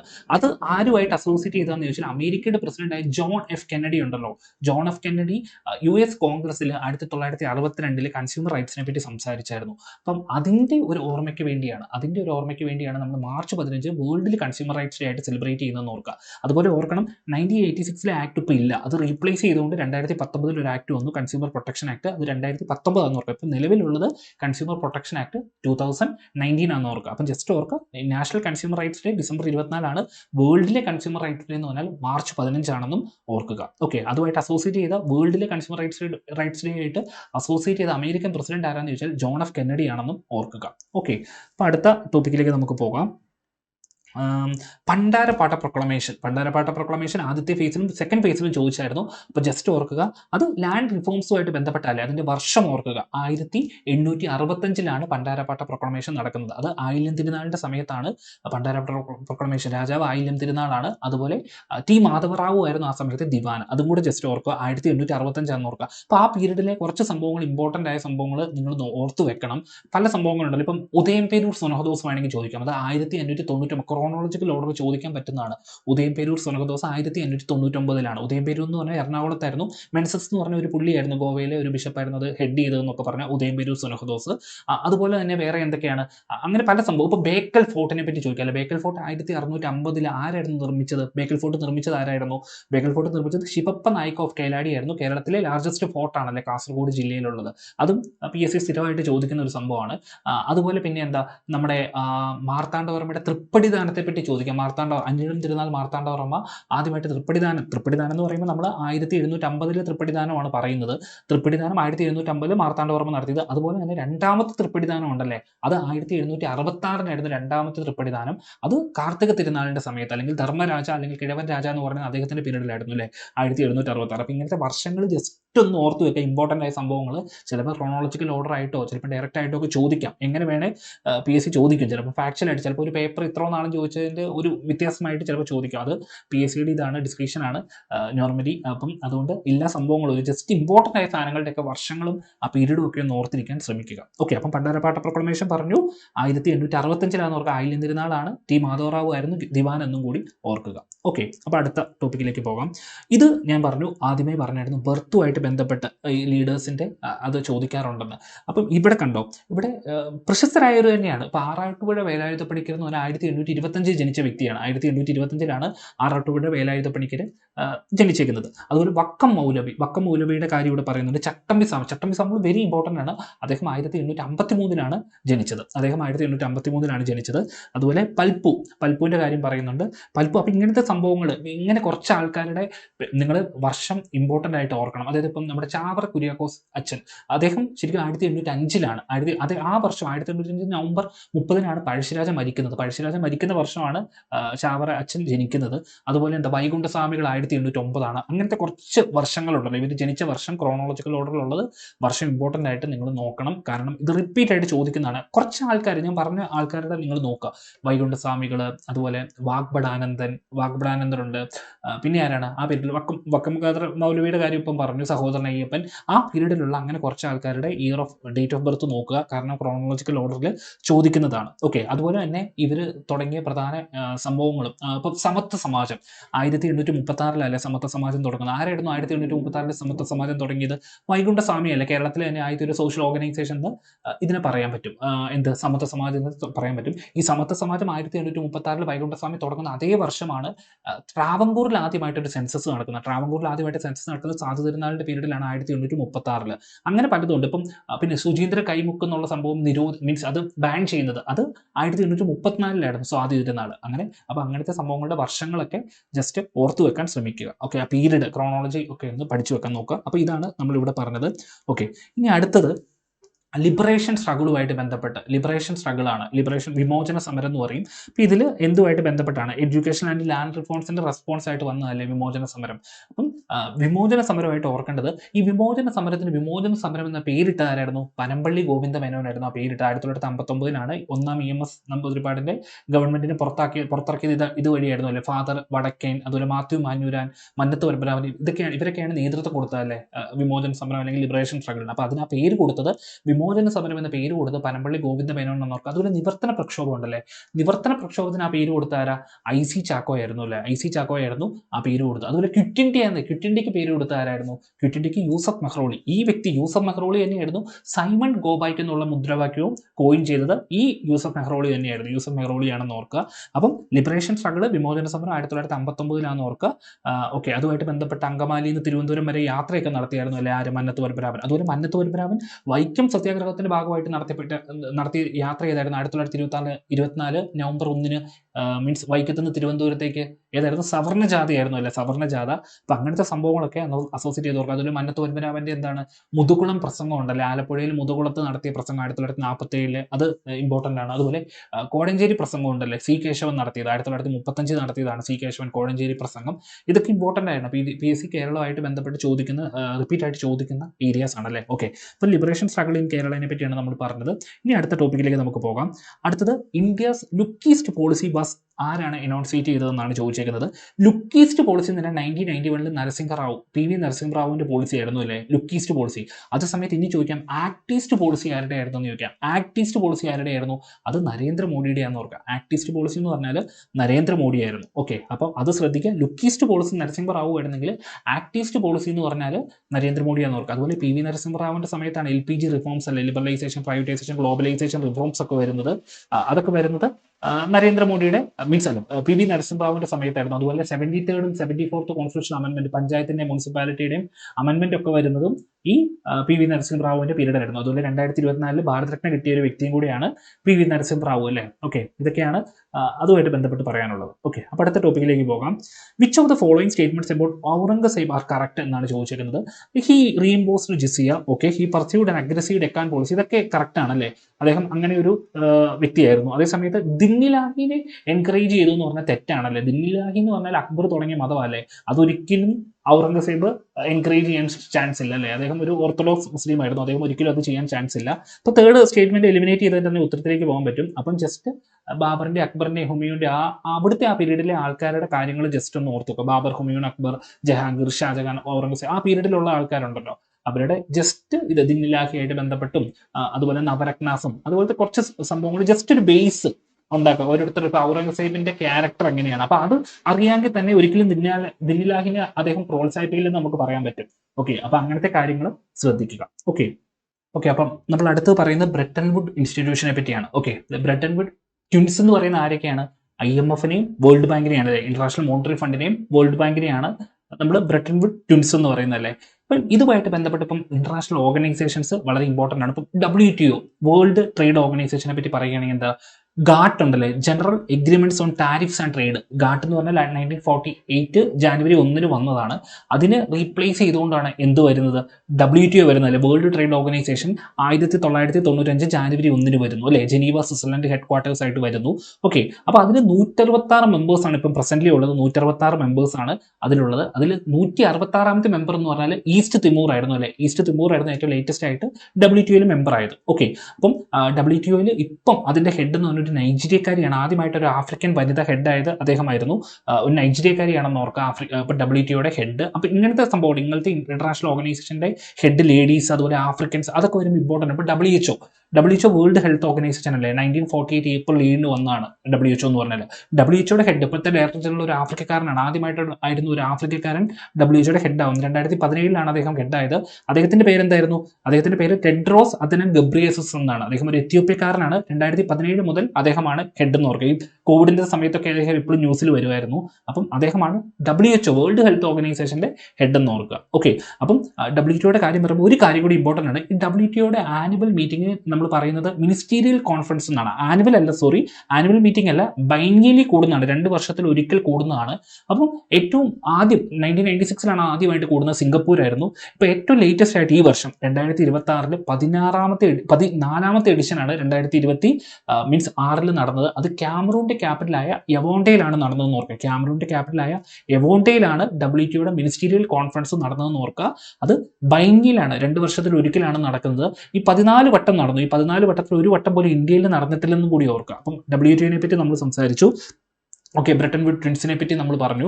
അതുപോലെ ഓർക്കേണ്ടതാണ് യുണൈറ്റഡ് നേഷൻസ് അല്ലേ. UN എന്ന് പറഞ്ഞാൽ 1945 ഒക്ടോബർ 24 വന്നതാണ്. അതുകൊണ്ടാണ് ഒക്ടോബർ 24 നമ്മൾ എന്തായിട്ട് സെലിബ്രേറ്റ് ചെയ്യുന്നത്? UN ഡേ, ഐക്യരാഷ്ട്രസഭാ ദിനമായിട്ട് ഒക്ടോബർ 24 നമ്മൾ സെലിബ്രേറ്റ് ചെയ്യുന്നുണ്ടല്ലേ.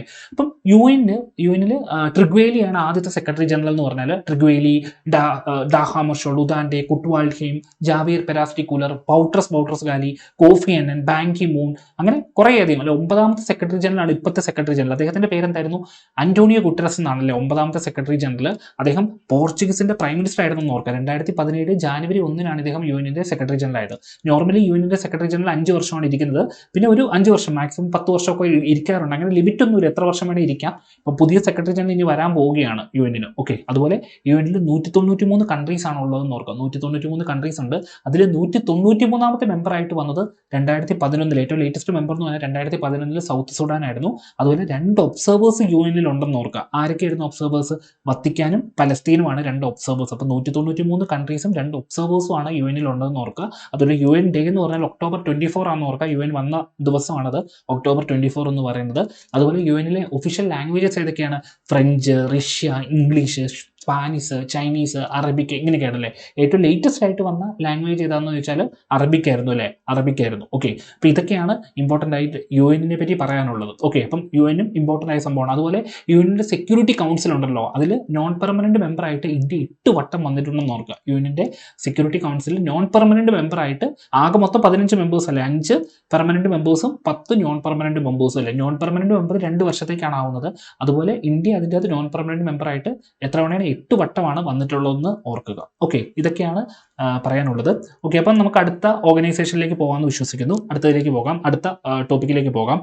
അടുത്തത് ബ്രിട്ടീഷ് എംപയർ ഗെയിംസിനെ പറ്റിയാണ് ഇവിടെ ചോദിച്ചിരിക്കുന്നത്. ബ്രിട്ടീഷ് എംപയർ ഗെയിംസ് ഏത് ഗെയിംസ് ആണ് ബ്രിട്ടീഷ് എംപയർ ഗെയിംസ് എന്ന് ചോദിച്ചാൽ അത് കോമൺവെൽത്ത് ഗെയിംസിനെയാണ് നമ്മൾ പറയുന്നത്. Commonwealth games. അപ്പോൾ ഓർത്തോണം, ഈ കോമൺവെൽത്ത് ഗെയിംസ് എന്ന് പറഞ്ഞാൽ 1930 ഹാമിൽട്ടൺ കാനഡയിലാണ് ആദ്യത്തെ എഡിഷൻ നടക്കുന്നത്. 1930 ഹാമിൽട്ടൺ കാനഡയിൽ ബ്രിട്ടീഷ് എംപയർ ഗെയിംസ് എന്നുള്ള പേരിൽ തുടങ്ങി അല്ലേ കോമൺവെൽത്ത് ഗെയിംസ്. അപ്പം ഇതിങ്ങനെ സ്റ്റാർട്ട് ചെയ്തു.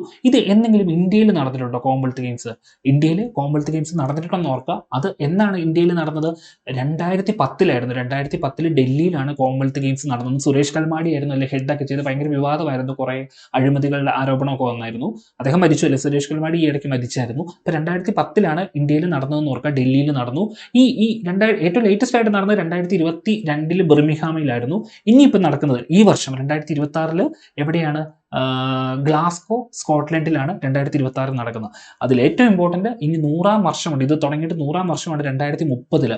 അത് നടക്കാൻ പോകുന്നത് ഇന്ത്യയിലാണെന്ന് ഓർക്കുക. അഹമ്മദാബാദ്, ഗുജറാത്തിലാണ് 2030 നടക്കുന്നതെന്ന് ഓർക്കുക. 2030 അഹമ്മദാബാദ്, ഗുജറാത്തിലാണ്. അതിപ്പോൾ ഇമ്പോർട്ടൻ്റ് ആണ്. ഇന്ത്യയിൽ 2ാമത്തെ വട്ടമായിരിക്കും നടക്കുന്നത്. ഇതുപോലത്തെ ഇന്റർനാഷണൽ ഗെയിംസ് ഒക്കെ ഇന്ത്യയിൽ നിങ്ങൾ കരുതണം. അപ്പോൾ കോമൺവെൽത്ത് ഗെയിംസ് ഇന്ത്യയിൽ ഒരു വട്ടമാണ് നടന്നത്. അതേ സമയത്ത് ഇപ്പം ഏഷ്യൻ ഗെയിംസ് ഉണ്ടല്ലേ, ഏഷ്യൻ ഗെയിംസ് ഇന്ത്യയിൽ നടന്നിട്ടുണ്ടോ? 2 വട്ടം നടന്നിട്ടുണ്ട്. ആദ്യത്തെ ഏഷ്യൻ ഗെയിംസ് നടന്നത് ഇന്ത്യയിലായിരുന്നു. 1951 ഏഷ്യൻ ഗെയിംസ് ഡൽഹിയിലാണ് ആദ്യമായിട്ട് നടന്നത്. പിന്നെ ഒരു തവണയും കൂടെ നടന്നിട്ടുണ്ട് ഏഷ്യൻ ഗെയിംസ്. അതെന്നായിരുന്നു 1982 ഡൽഹിയിൽ. 2 വട്ടമാണ് ഏഷ്യൻ ഗെയിംസ് ഇന്ത്യ നടന്നത്. ഒളിമ്പിക്സ് ഇന്ത്യ നടന്നിട്ടുണ്ടോ? ഇന്ത്യയിൽ സമ്മർ ഒളിമ്പിക്സും വിന്റർ ഒളിമ്പിക്സും ഒന്നും നടന്നിട്ടില്ലെന്ന് ഓർക്കുക. ഇന്ത്യയിൽ ഇതുവരെ ഒളിമ്പിക്സ് നടന്നിട്ടില്ലെന്ന് ഓർക്കുക. ഒളിമ്പിക്സ് ഇന്ത്യയിൽ നടന്നിട്ടില്ല, അത് ശ്രദ്ധിക്കുക. ഒളിമ്പിക്സ് നടന്നിട്ടില്ലെന്ന് ഓർക്കുക. അപ്പം ബ്രിട്ടീഷ് എംപയർ ഗെയിംസ് എന്ന് ഉള്ള ഇത് പേരുള്ളത് കോമൺവെൽത്ത് ഗെയിംസിനായിരുന്നു ഓർക്കുക. കോമൺവെൽത്ത് കൺട്രീസ് എന്ന് പറഞ്ഞാൽ എന്താ? ബ്രിട്ടീഷിന്റെ അധീനതയിൽ ഉണ്ടായിരുന്ന കൺട്രീസിന്റെ ഒരു കൂട്ടമാണല്ലേ കോമൺവെൽത്ത് ഗെയിംസ്. അപ്പോൾ ഓർക്കുക, ഈ കോമൺവെൽത്ത് ഗ്രൂപ്പിൽ അവർക്ക് മാത്രം മെമ്പർ ആവാൻ പറ്റുള്ളൂ എന്ന് പറഞ്ഞാൽ ഇപ്പം ബ്രിട്ടീഷിൻ്റെ അത് അങ്ങനെയൊന്നും ഇല്ല കേട്ടോ. അങ്ങനെ ഇതില്ല, അല്ലാത്തവർക്കും വന്ന് മെമ്പർ ആവാനൊക്കെ പറ്റും കോമൺവെൽത്ത് ഗ്രൂപ്പിൽ. ഓക്കെ, അപ്പോൾ അത് ഓർത്തോ, കോമൺവെൽത്ത് ഗെയിംസിനെ പറ്റിയാണ് നമ്മൾ പറഞ്ഞത്. ഇനി അടുത്ത ടോപ്പിക്കിലേക്ക് നമുക്ക് പോകാം. അടുത്തത് പറയുന്നത് ഇന്ത്യൻ കൗൺസിൽസ് ആക്ട് 1909 പറ്റിയാണ്. ഓക്കെ, അതായത് മോർലി മിൻഡോ റിഫോംസ്. നിങ്ങൾ ഓർക്കേണ്ടതാണ്, കൗൺസിൽസ് ആക്ട് അതുപോലെ മറ്റേ ഇതുപോലത്തെ ആക്ടുകളൊക്കെ വെരി ഇമ്പോർട്ടൻ്റ് ആണ്. ഇങ്ങനത്തെ സംഭവങ്ങൾ നന്നായിട്ട് നിങ്ങൾ നോക്കി വെക്കണം. കാരണം ഇപ്പോൾ നോർമലി ഇത്തവണ പൊളിറ്റി ക്വസ്റ്റ്യൻസ് കുറവായിരുന്നു ആദ്യത്തെ ഫേസിലും രണ്ടാമത്തെ ഫേസിലും ഒക്കെ. പക്ഷേ അതുകൊണ്ട് മൂന്നാമത്തെ ഫേസിൽ ചിലപ്പോൾ പൊളിറ്റി കൂടുതലായിട്ട് ചോദിക്കാം. അതുകൊണ്ട് പൊളിറ്റി നിങ്ങൾ കംപ്ലീറ്റ്ലി സ്കിപ്പ് ചെയ്യൽ നോക്കണം. കാരണം ഈസി ആയിട്ട് സ്കോർ ചെയ്യാൻ പറ്റുന്ന ഏരിയാസ് ആണല്ലോ പൊളിറ്റിയിലെ സംഭവങ്ങളൊക്കെ. അപ്പം ഇന്ത്യൻ കൗൺസിൽസ് ആക്ടിൽ നിന്ന് മോർലി മിൻഡോ റിഫോംസിനെ പറ്റിയാണ് ഇവിടെ ചോദിച്ചിരിക്കുന്നത്. അപ്പോൾ നിങ്ങൾ മോണ്ടഗു ചെംസ്ഫോർഡിനെ പറ്റി നോക്കുക, 1919 മോണ്ടഗു ചെംസ്ഫോർഡ് റിഫോംസിനെ പറ്റി നോക്കുക. അതുപോലത്തെ കൗൺസിൽസ് ആക്ട് ഒക്കെ ഉണ്ടല്ലോ, കൗൺസിൽസ് ആക്ട് മീൻസ് അതുപോലത്തെ സംഭവങ്ങളൊക്കെ ഇമ്പോർട്ടൻ്റ് ആയിട്ട് നോക്കാൻ ശ്രമിക്കുക. അപ്പോൾ ഇതിൽ മോർലി മിൻഡോ റിഫോംസ് എന്ന് പറയും സെപ്പറേറ്റ് ഇലക്ട്രേറ്റ് ഇൻട്രൊഡ്യൂസ് ചെയ്തു, provincial autonomy, increase size of legislative, എല്ലാം കറക്റ്റാണ്. അപ്പോൾ നിങ്ങൾ ഓർക്കേണ്ടത് ആക്ടുകൾ നിങ്ങൾ ബേസിക് ആയിട്ട് പഠിക്കുക. 1935 ആക്ട് അങ്ങനത്തെ സംഭവങ്ങളുണ്ടല്ലോ, ആ ആക്ടുകളെല്ലാം നല്ല രീതിയിൽ പഠിക്കുക. ഇപ്പോൾ സുപ്രീം കോർട്ട് ഇന്ത്യ മീൻസ് ആദ്യമായിട്ട് സുപ്രീം കോർട്ട് മീൻസ് എന്നായിരുന്നു 1774 വരുന്നത്. 1774 1773 ആക്ട് വഴി വരുന്നതാണല്ലേ. അത് മീൻസ് കൊൽക്കത്തയിലായിരുന്നു വന്നല്ലേ. കൊൽക്കത്തയിൽ വന്നു. എലിജ എം പി ആയിരുന്നു ആദ്യത്തെ ചീഫ് ജസ്റ്റിസ് എന്നൊക്കെ പറഞ്ഞാൽ കൊൽക്കത്തയിൽ വന്നത്, ഓർത്തോണം. അങ്ങനത്തെ സംഭവങ്ങളൊക്കെ നന്നായിട്ട് നോക്കാൻ ശ്രമിക്കുക. ഓക്കെ, അപ്പോൾ അടുത്ത ടോപ്പിക്കിലേക്ക് പോകാം. Which of the following countries are the first to recognise Bangladesh as an independent state in 1970? നല്ലൊരു ക്വസ്റ്റൻ ആയിരുന്നു അല്ലേ. ഇത് ശരിക്കും പലർക്കും കൺഫ്യൂഷൻ വന്നു, ഭൂട്ടാനാണോ ഇന്ത്യ ആണോ എന്നൊരു സംശയം വന്നു. ഇതിൽ ഭൂട്ടാനായിരുന്നു ഉത്തരം. രണ്ടും ഒരേ ദിവസമായിരുന്നു അംഗീകരിച്ചത്. പക്ഷേ ഭൂട്ടാൻ കഴിഞ്ഞിട്ട് കുറച്ച് മണിക്കൂർ കഴിഞ്ഞിട്ടാണ് ഇന്ത്യ അംഗീകരിച്ചത്. അപ്പോൾ ഇങ്ങനത്തെ ചോദ്യങ്ങൾ വരുന്നുണ്ട്, ട്വിസ്റ്റ് ചെയ്ത് ക്വസ്റ്റ്യൻസ് ചോദിക്കുന്നുണ്ടെന്ന് ഓർക്കുക. ഓക്കെ, ഈ ടൈപ്പ് സംഭവങ്ങളും ചോദിക്കുന്നുണ്ട്. ഓക്കെ, അടുത്തത് first Indian woman to win an Olympic medal എന്നൊരു ക്വസ്റ്റ്യൻ ഉണ്ടായിരുന്നു. ആരാണ് ഫസ്റ്റ് ഇന്ത്യൻ വുമൻ ഒരു മെഡൽ കിട്ടുന്ന ആർക്കായിരുന്നു? കർണം മലേശ്വരിക്കായിരുന്നു അല്ലേ. കർണം മലേശ്വരിക്കായിരുന്നു. അതേസമയത്ത് ഫസ്റ്റ് ഒരു ഇന്ത്യക്കാരന് ഒളിമ്പിക്സിൽ മെഡൽ കിട്ടുന്ന ആരാന്ന് വെച്ചാൽ നോർമൻ പ്രിച്ചാർഡിനായിരുന്നു 1900. എന്നാൽ അതേസമയത്ത് സ്വതന്ത്ര ഇന്ത്യയിൽ ആരാന്ന് ചോദിച്ചാൽ ആരായിരുന്നു? കെ ഡി ജാദവ് ആയിരുന്നു അല്ലേ. കെ ഡി ജാദവിനായിരുന്നു. അപ്പോൾ ഒളിമ്പിക്സിലെ മെഡലൊക്കെ ഓർക്കുക. ഇന്ത്യക്ക് ഇതുവരെ ഒളിമ്പിക്സിൽ എത്രയാണ്? 10 സ്വർണം കിട്ടിയിട്ടുണ്ടല്ലേ. 8 ഹോക്കിയിൽ നിന്നാണ്, 8 സ്വർണം ഗോൾഡ് ഹോക്കിയിൽ നിന്നും. അതേസമയത്ത് ഷൂട്ടിങ്ങിൽ നിന്ന് അഭിനവ് ബിന്ദ്രയ്ക്ക് ഇൻഡിവിജ്വൽ ഗോൾഡ് കിട്ടിയായിരുന്നു. അതുപോലെ നീരജ് ചോപ്രയ്ക്ക് ജാവലിൻ ത്രോയ്ക്കും കിട്ടിയായിരുന്നു. അപ്പം ഒളിമ്പിക്സിനെ പറ്റി നോക്കുക. ഒളിമ്പിക്സ് ഫേവറേറ്റ് ടോപ്പിക് തന്നെയാണ് ഇവരുടെ. അപ്പം അത് ഇമ്പോർട്ടൻ്റ് ആയിട്ട് ഓർക്കുക. ഒളിമ്പിക്സ് ഒരു ഫേവറേറ്റ് ടോപ്പിക്കാണ്. അപ്പം അതും കൂടി ശ്രദ്ധിക്കുക. ഒളിമ്പിക്സിന്റെ സംഭവങ്ങൾ ഒളിമ്പിക്സ് ജസ്റ്റ് ഓർക്കുക. 1896 ഒളിമ്പിക്സ് തുടങ്ങുന്ന 1896 എവിടെയായിരുന്നു? ഏതൻസ് ഗ്രീസിലാണല്ലേ മോഡേൺ ഒളിമ്പിക്സ് സ്റ്റാർട്ട് ചെയ്യുന്നത് 1896. അതുകൊണ്ടാണ് എല്ലാ ഒളിമ്പിക്സിലും ഫ്രണ്ടിൽ മാർച്ച് പാസ്റ്റിൽ ഒന്നാമതായിട്ട് ഇപ്പോഴും മീൻസ് ഗ്രീസ് പോകാനുള്ള റീസൺ അതുകൊണ്ടാണ്. ഗ്രീസ് പോകുന്നതിൻ്റെ റീസൺ അതാണ്. ഏറ്റവും അവസാനം വരുന്ന മാർച്ച് പാസ്റ്റിൽ ആരായിരിക്കും? ഹോസ്റ്റ് കൺട്രി ആയിരിക്കും അല്ലേ. ഹോസ്റ്റ് ചെയ്യുന്ന കൺട്രിയാണ് ഏറ്റവും അവസാനം വരുന്നത്. അതുപോലെ ഇന്റർനാഷണൽ ഒളിമ്പിക്സ് കമ്മിറ്റി ഉണ്ടല്ലേ, അത് വന്നത് 1894 ജൂൺ 23 വന്നത്. അതുകൊണ്ടാണ് ജൂൺ 23 ഒളിമ്പിക് ഡേ ആയിട്ടൊക്കെ നമ്മൾ സെലിബ്രേറ്റ് ചെയ്യുന്നത്. ഓക്കെ, അപ്പം അങ്ങനത്തെ കാര്യങ്ങൾ കൂടി ഓർക്കുക. പിന്നെ ഒളിമ്പിക്സ് നടക്കുന്ന വേദികളെ പറ്റിയൊക്കെ നോക്കുക. ഒളിമ്പിക്സ് റീസെന്റ് ആയിട്ട് അതായത് 2024 അല്ലേ അവസാനം ഒളിമ്പിക്സ് നടന്നത്. 24 ഒളിമ്പിക്സ് നടന്നത് എവിടെയായിരുന്നു? പാരീസ് ഫ്രാൻസിലായിരുന്നു അല്ലേ. പാരീസ് 33ാമത്തെ ഒളിമ്പിക്സ് ആയിരുന്നു. ഇനിയിപ്പോൾ 2028 ഒളിമ്പിക്സ് നടക്കുന്ന എവിടെ? ലോസ് ആഞ്ചലസ് USA ആണ്. അതിനുശേഷം 2032 എവിടെയാണ്? ബ്രിസ്ബെയിൻ ഓസ്ട്രേലിയയിലാണല്ലേ. ബ്രിസ്ബെയിൻ ഓസ്ട്രേലിയയിലാണ്. അപ്പോൾ ഒളിമ്പിക്സ് സമ്മർ ഒളിമ്പിക്സും വിന്റർ ഒളിമ്പിക്സും തമ്മിൽ മാറിപ്പോവാതെയും ശ്രദ്ധിക്കുക. അപ്പം ഓക്കെ, ഇതൊക്കെയാണ് ഒളിമ്പിക് മെഡലുമായിട്ട് ബന്ധപ്പെട്ട്. അതുപോലെ ഒരു മലയാളിക്ക് ആദ്യമായിട്ട് ഒളിമ്പിക്സ് മെഡൽ കിട്ടുന്ന PR ശ്രീജേഷൻ ആണോ? അല്ല, അത് 1972 മ്യൂണിച്ച് ഒളിമ്പിക്സ്, റഷ്യയിലെ മ്യൂണിച്ച് ഒളിമ്പിക്സിൽ ആർക്കായിരുന്നു മെഡൽ കിട്ടിയത്? ആദ്യമായിട്ട് ഒരു മലയാളി മാനുവൽ ഫെഡറിക് എന്ന് പറഞ്ഞൊരു കണ്ണൂരുകാരനായിരുന്നു. അദ്ദേഹത്തിന് ബ്രോൺസ് മെഡലാണ് കിട്ടിയത്. ഹോക്കിയിൽ നിന്നാണ് കിട്ടിയെന്ന് ഓർക്കുക. അതേസമയത്ത് അതിനുശേഷം കിട്ടിയ മലയാളി, അതിനുശേഷം കിട്ടിയത് ആർക്കായിരുന്നു? അതിനുശേഷം PR ശ്രീജേഷൻ കിട്ടിയില്ലേ. 2020 24 ഒളിമ്പിക്സിലും ബ്രോൺസ് ലഭിച്ചായിരുന്നു. ഓക്കെ, അതുപോലെ ഒരു മലയാളി ആദ്യമായിട്ട് ഒളിമ്പിക്സിൽ പങ്കെടുത്ത ആരായിരുന്നു? ചെറുവരി കുറ്റ്യാത്തി ലക്ഷ്മണൻ എന്ന് പറഞ്ഞാൽ CK ലക്ഷ്മണനായിരുന്നു അല്ലേ. 1924 പാരീസ് ഒളിമ്പിക്സിൽ CK ലക്ഷ്മണനാണ്, ഹഡിൽസിനാണ് പങ്കെടുത്തത്. അതേസമയത്ത് ഒരു മലയാളി വനിത ആദ്യമായിട്ട് ഒളിമ്പിക്സിൽ പങ്കെടുക്കുന്ന PT ഉഷയായിരുന്നു 1980 1980 ഒരു മലയാളി വനിത ആദ്യമായിട്ട് ഒളിമ്പിക്സിൽ പങ്കെടുക്കുന്നത്. ഓക്കെ, അപ്പം ഇതൊക്കെയാണ് ഒളിമ്പിക്സുമായിട്ട് ബന്ധപ്പെട്ട് പറയാനുള്ളത്. പിന്നെ സ്പോർട്സുമായിട്ട് ബന്ധപ്പെട്ട് പല സംഭവങ്ങളുണ്ടല്ലോ. ഇപ്പം രാജീവ് ഗാന്ധി ഖേൽരത്നയുടെ പേര് 2021 മാറി. എന്താണ് ഇപ്പം? ധ്യാൻചന്ദ് ഖേൽരത്ന ആണല്ലേ. ധ്യാൻചന്ദ് ഖേൽരത്ന എന്നാണ്. അത് ആദ്യമായിട്ട് കിട്ടിയത് ആരൊക്കെയായിരുന്നു? വിശ്വനാഥൻ ആനന്ദിനായിരുന്നു അല്ലേ. 1991-92 പീരീഡിൽ വിശ്വനാഥൻ ആനന്ദിനായിരുന്നു. ആദ്യമായിട്ട് കിട്ടിയ വനിതയും കർണം മലേശ്വരി ആയിരുന്നു എന്ന് ഓർക്കുക. കർണം മലേശ്വരി ആയിരുന്നു ആദ്യമായിട്ട് ഒരു വനിതയ്ക്ക് 1994-95 കിട്ടുന്നത്. ഇനി ആദ്യമായിട്ട് കിട്ടിയ മലയാളി ആരാന്ന് ചോദിച്ചാൽ ബീനാമോൾ ആയിരുന്നു. 2002 അതിനുശേഷം അഞ്ജു ബോബി ജോർജിന് 2023 കിട്ടി.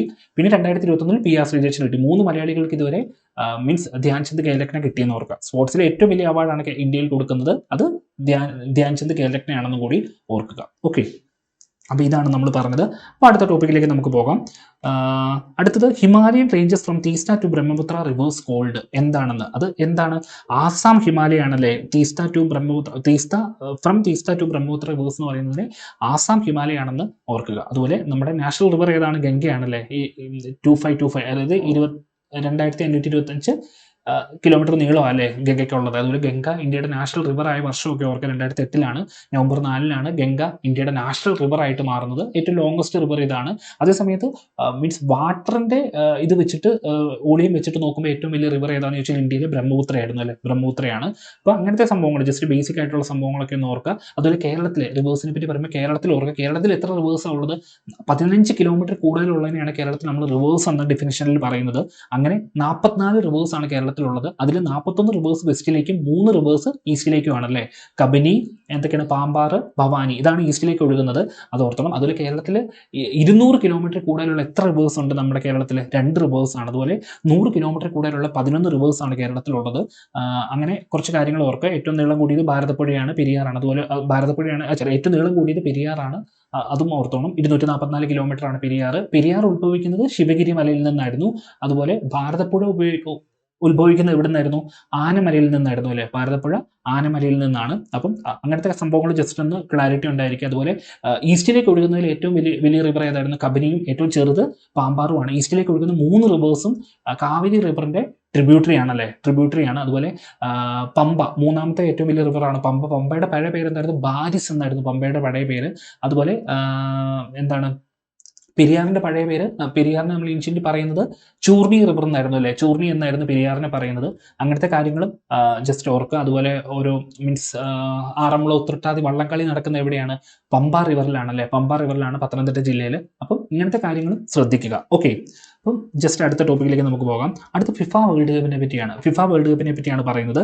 2026 ഫിഫ വേൾഡ് കപ്പിനെ പറ്റിയാണ് പറയുന്നത്. അപ്പോൾ ഇവിടെ ഓർക്കേണ്ടത് 2026 ഫിഫ വേൾഡ് കപ്പ് ഉണ്ടല്ലോ, അത് 23ാമത്തെ വേൾഡ് കപ്പാണ്. അതപ്പം കാനഡ, മെക്സിക്കോ, USA നടക്കുന്നത്. ഈ വർഷം നടക്കുന്നത് കാനഡ, മെക്സിക്കോ, USA. 2022 എവിടെയായിരുന്നു? ഖത്തറിലായിരുന്നു അല്ലേ. ഖത്തറിലായിരുന്നു നടന്നത്. അപ്പം ഒരു കാര്യം ഓർക്കണം, ഫുട്ബോൾ വേൾഡ് കപ്പ് ശരിക്കും 1913 അതായത് കോമൺവെൽത്ത് ഗെയിംസ് തുടങ്ങിയ അതേ വർഷം 1913 1930 സ്റ്റാർട്ട് ചെയ്യുന്നത്. അത് ഉറുഗ്വേയിലാണ് നടന്നത്.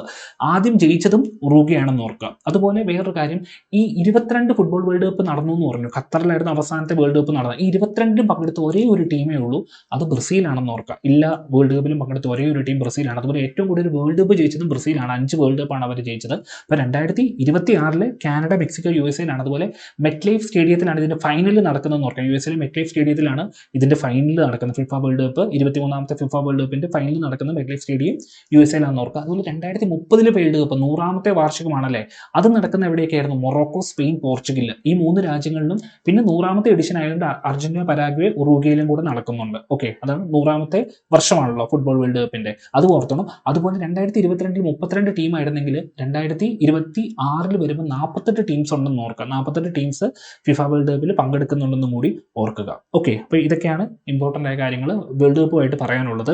ഓക്കെ, അപ്പം ഇത്രയും കാര്യങ്ങളാണ് നമ്മളിവിടെ ഇപ്പോൾ ഡിസ്കസ് ചെയ്തിരിക്കുന്നത്. അപ്പം മാക്സിമം നിങ്ങൾക്ക് പ്രൊഡക്റ്റീവ് ആണെന്ന് തന്നെ വിശ്വസിക്കുന്നു. അപ്പം ഇതിന് ശേഷം നമ്മൾ ഒരു മീൻസ് ബാക്കിയുള്ള സംഭവങ്ങളോട് നമ്മൾ ഡിസ്കസ് ചെയ്യാൻ പ്ലാൻ ചെയ്യുന്നുണ്ട്. അത് നിങ്ങളുടെ അഭിപ്രായങ്ങളും കാര്യങ്ങളൊക്കെ പരിഗണിച്ചിട്ടായിരിക്കും നമ്മളത് ചെയ്യുന്നത്. അപ്പം മാക്സിമം നിങ്ങൾ ഇത് 1-2 വട്ടമൊക്കെ കേൾക്കാൻ ശ്രമിക്കുക. കാരണം കുറച്ചധികം കാര്യങ്ങൾ നിങ്ങൾക്ക് പറയുന്നുണ്ട്, മാക്സിമം ചോദിക്കാൻ ചാൻസ് ഉള്ള സംഭവങ്ങളൊക്കെ നമ്മൾ പറയുന്നുണ്ട്. അപ്പോൾ അത് മൾട്ടിപ്പിൾ ടൈംസ് കേൾക്കാനൊക്കെ ശ്രമിക്കുക. അപ്പം നിങ്ങൾക്ക് നല്ലൊരു റിവിഷനും കൂടി ആവും. ഓക്കെ, അപ്പം നല്ലൊരു എക്സാം നിങ്ങൾ തേർഡ് ഫേസ് ചെയ്യുന്ന എല്ലാവർക്കും നല്ല എക്സാം വിഷ് ചെയ്യുന്നു. അപ്പം നമുക്ക് പറ്റുവാണെങ്കിൽ അടുത്ത സീരീസിൽ തന്നെ നമുക്ക് ഉടനെ തന്നെ ഇതിൻ്റെ കണ്ടിന്യൂഷനും കൂടെ നമുക്ക് ചെയ്യാം. അപ്പം എല്ലാവർക്കും നല്ലൊരു ദിവസം വിഷ് ചെയ്യുന്നു. Thank you.